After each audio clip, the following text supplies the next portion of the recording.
So it seems like people either love this idea of pan-experientialism or pan-entheism, or they hate it. And I'm trying to figure out why those who hate it. And it seems to me to center around this issue of what exactly science is supposed to be about. Um, in the 17th century, when the scientific revolution really took off, it was very clear what science was supposed to be about. It was supposed to be about objectivity, um, about being as unbiased and empirical about your descriptions and explanations for natural processes as possible. Um, and it seems as though some people assume, and maybe the founding fathers, so to speak, of science assumed that objectivity was not itself a particular form of human relationship with nature. In other words, a particular attitude to take towards the phenomenon you're trying to understand. They wanted to say, no, it's not an attitude at all. It's objective. It's a view from nowhere. And I'm not so sure that that is a legitimate way of thinking about what science is or what objectivity is.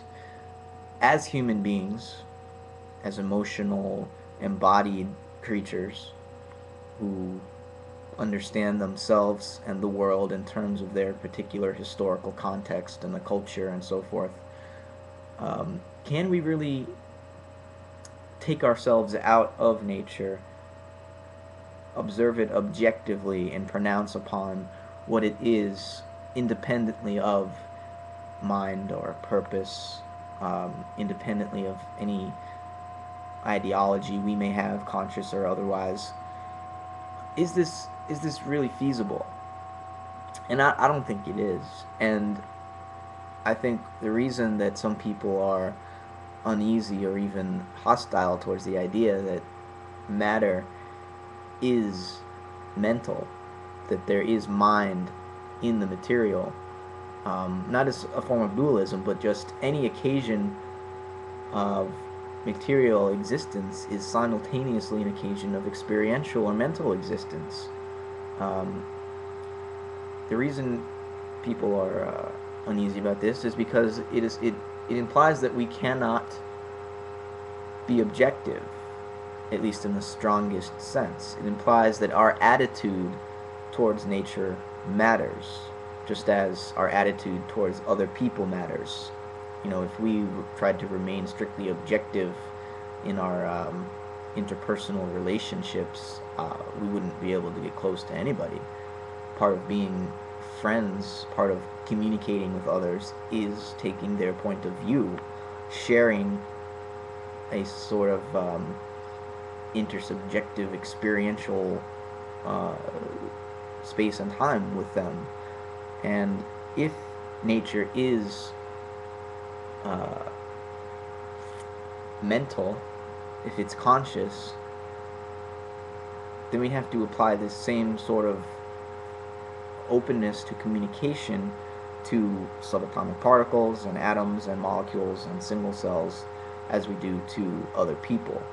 Um, Now, don't construe this or misrepresent what I'm saying as though it's like I'm saying atoms speak English. Um,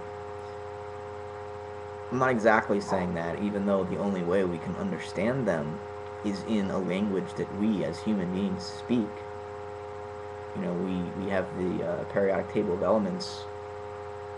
We have electromagnetic theory, um, quantum theory, and these are all descriptions of nature in English or mathematics or some human language. So we are, in a sense, communicating with the physical world using words. Though for most of the history of science, we've done so assuming that our descriptions in no way influence what we're observing. When I think where science is being forced to go now, it's being forced to reconsider the philosophy it was based upon, um, which is really Cartesianism, the idea that there is an essential mental substance separate from the body and the matter it is composed of, that could stand outside of the matter and the body and observe nature objectively, when, you know, neuroscience has shown us that that's not what consciousness is. Consciousness is in the brain. Um, we can't step outside our experience. All we have is our experience. So, you know, that in and of itself is forcing us to reconsider the metaphysical assumptions behind the materialist mechanistic science that we've inherited from the 17th century. It needs to be updated based on brain science, because Descartes didn't know what we know today. This doesn't mean that we have to admit that science is just subjective poetry or anything. No, not at all. It is still empirical. What changes is the attitude we take towards nature. Instead of trying to distance ourselves from it and treat it as just dumb, stupid stuff, particles in motion obeying mechanical laws, we need to see it as intrinsically related to us. We need to understand that our attitude does affect what it is that we're observing. The observer and the observed, the knower and the known, are not separate entities. They exist together. They relate. They commune. And again, this doesn't limit science. This deepens science. And I think it's this attitude that is really making those who disagree or are uneasy about pan-experientialism cringe. It's the shift in attitude that's required. It has nothing to do with you know, what we would think of as objectivity.